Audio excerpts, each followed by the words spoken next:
Hello guys, in this video I'm gonna show you whether you can add GTA 6 to home screen on PS5.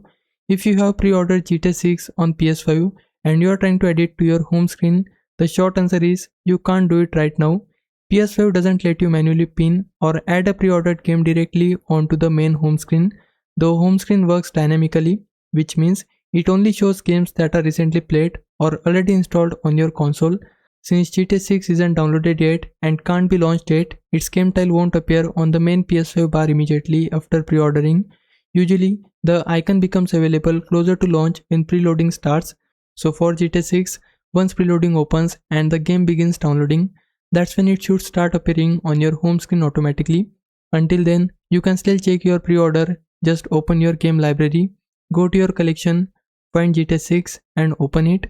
From there, you'll be able to see your pre-order status, check the countdown until release, and make sure automatic download is enabled. So right now, there isn't a way to manually place GTA 6 on the PS5 home screen. You'll need to wait until the preload period starts and the console adds it automatically. Hope this clears things up. If it did, leave a like and subscribe my channel. For now, thanks for watching.